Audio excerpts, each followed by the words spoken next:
जय माँ काली। स्वागत है आप सभी का मेरे यूट्यूब चैनल एक कहानी सच्ची सी विद सपना शर्मा में। आपका जो प्यार मिल रहा है उसके लिए बहुत बहुत धन्यवाद, बहुत बहुत शुक्रिया।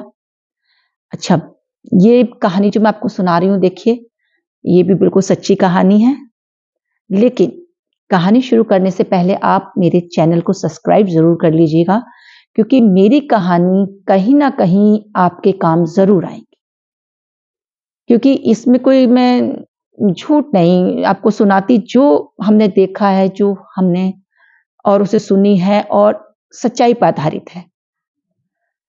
तो लाइक शेयर कर लीजिएगा।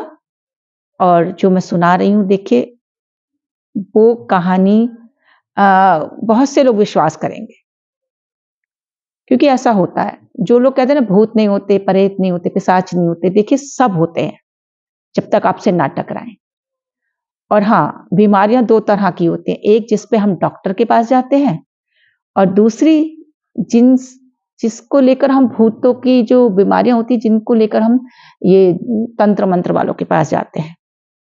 तो सबसे खतरनाक होती है ये भूत प्रेत वाली। ये आसानी से नहीं छूटती है, आसानी से पता नहीं चलती है, और ये भी नहीं पता हमें कब तक रहेगी, या हम बिल्कुल ठीक हो गए हैं या नहीं हो गए हैं। देखिए, आपको जो बीमार होते हैं तो मेडिकल कराते हैं, आप अपने टेस्ट कराते हैं, पता चल जाता है बीमारी ठीक हो गई। इन बीमारियों का पता नहीं चलता।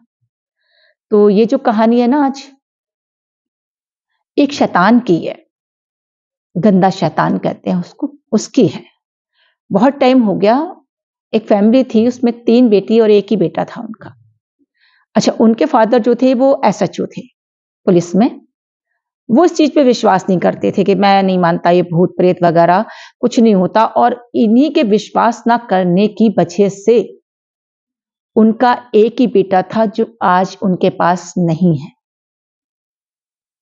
हुआ क्या था कि दशहरे का जो मेला लगता है ना, सहसपुर बिलारी की बात है। देखिए, मैं शहर का नाम लूंगी लेकिन उस फैमिली का, उस बच्चे का नाम नहीं लूंगी। तो ये कहानी है सहसपुर बिलारी की।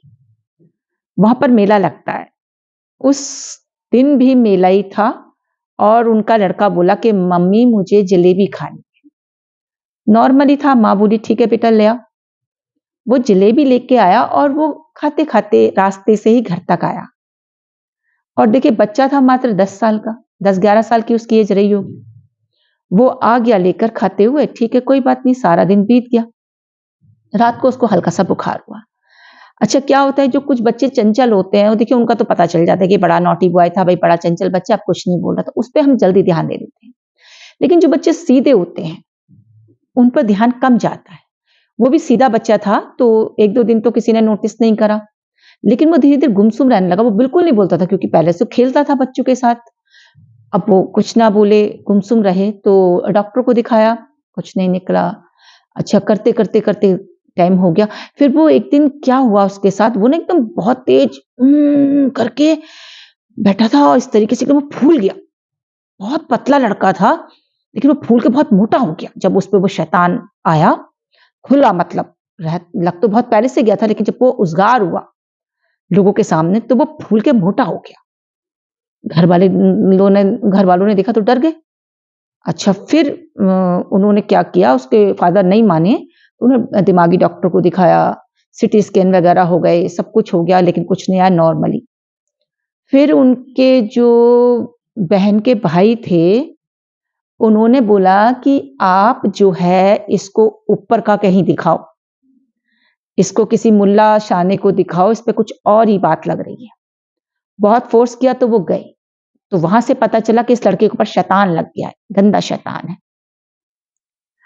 ठीक है, अब वो दिखाते रहे, बहुत जगह दिखाया, बहुत पैसा लगाया, लेकिन फिर लास्ट में उन्हें एक ने बताया कि कोई दरगाह है, वहां पर इन्हें भूतों को, प्रेतों को, जिनों को फांसी दी जाती है। वो वहां भी गए। वहां गए लेके, तो देखिए ये प्रेत भूत बहुत चालाक होते हैं, ये आसानी से नहीं जाते। तो वो भी वहां पे, उसको 2-3 दिन हो गए, वो बच्चा नॉर्मल हो गया।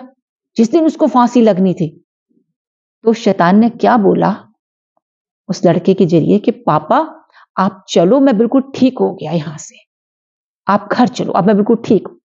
अब देखिए उसके फादर उसकी बातों में आ गए। हमेशा ध्यान रखिए, आप जहां भी जा रहे हैं, जब तक ये कंफर्म ना हो कि वो चीज हट गई है या नहीं, तब तक आप वापस ना आए, इनकी बातों का विश्वास ना करें।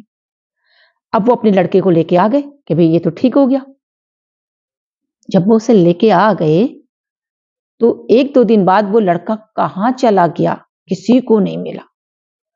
कहाँ वो उसको शैतान ले गया, किसी को नहीं पता चला। अखबारों में छपवा दिया, टीवी पे निकलवा दिया, हर शहर छान मारा, लेकिन उस लड़के का पता नहीं चला। आज तक वो लड़का नहीं मिला। उसी के गम में उसके माता पिता की डेथ हो गई। देखिए वो लड़का वापस नहीं लौटा। तो ये चीजें इतनी खतरनाक होती हैं, जो लोग विश्वास नहीं करते हैं ना। अच्छा, अब मैं आपको बताती हूँ। देखिए मेहंदीपुर बालाजी महाराज सबसे अच्छा धाम है।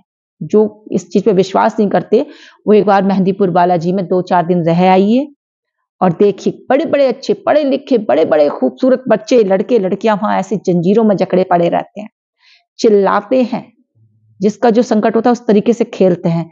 एक लड़का तो आर्मी का था, हमें नहीं पता था क्योंकि वो तो बहुत सुंदर नॉर्मली बैठा था। तो लेकिन जब हम वहां रहे 1 साल तक तो हमें पता चला इसके ऊपर भी संकट है। फिर मैंने पूछा भैया आपको कैसे लग गई ये चीज? बोली लगी नहीं, मेरी ताई जी से मेरी मम्मी की हमारी लोगों की बनती नहीं थी, लेकिन जिस दिन मेरा आर्मी में नंबर आया उन्होंने मुझे खाने पे बुलाया था। तो मम्मी बोली ठीक है बेटा चला जा वरना बुरा मानेगी, अब तो तू जा ही रहा है अपनी जॉब पे, तो चल होया मिला। तो बोले बस ताई जी के घर का खाना खाना था भाभी जी। उसके 4-5 दिन बाद हम बालाजी में आ गए। आर्मी में तो जा ना पाए, उन्होंने उससे दुश्मनी निकाली। वो लड़का जब घूम रहा था तो हमने देखा प्रत्यक्ष में। तो देखिए ये सब चीजें होती हैं। अगर जो ना माने उसको तो हम समझा नहीं सकते, लेकिन मानना चाहिए। अच्छा, एक चीज और कहना चाहूंगी कि अगर आप जा रहे हैं और किसी के ऊपर संकट है और वो आपसे कहता है हम ठीक है, आप घर चलिए, तो ऐसे कभी मत आइए। आप जिस गुरु की देख रेख में आप पूजा कर रहे हैं, भोग लगा रहे हैं, उनसे मिलके आइए और उन्हें बताइए कि ये ऐसे कह रहे हैं कि अब हम ठीक हैं, हम पे कोई संकट नहीं है, क्या हम घर जा सकते हैं? अगर वो कहें तो आपको आना है, वरना मत आइए, गलती मत कीजिएगा। क्योंकि मैंने बताया था हमारी नंद पे संकट था, वो 10-15 दिन तक नहीं आया, छुप गया। तो हम लोगों को भी लगा जब उसने कहा मैं ठीक हूँ, घर चल रहे हैं। लेकिन हम उनसे एक बार लाने से पहले हम अपने जो गुरु हमने बनाए थे, हम उनके पास गए थे मिलने के लिए। उन्होंने कैसे उस संकट को दोबारा पकड़ा, किस तरह से पकड़ा, मैं आपको अगली वीडियो में ज़रूर बताऊँगी। देखिए, शेयर ज़रूर कीजिए और सब्सक्राइब कर लीजिएगा, क्योंकि ये चीज़ें आपके काम ज़रूर आएँगी। कभी ना कभी आपके मिलने वालों के, आपके दोस्तों के, या कोई ऐसा हो जो इस चीज़ से परेशान हो, तो आप उसका मार्गदर्शन कर सकते हैं। इसमें अक्षरांश सच्चाई है। ये चीज़ें बहुत खतरनाक होती हैं। बस भगवान इनसे बचा के रखे और आप भटके नहीं। किसी भी मुल्ला सियानों के पास जाके अपना पैसा, अपना समय और अपनी सेहत को ज़्यादा खराब ना करें। अगली वीडियो में जल्दी मिलेंगे। जय माता।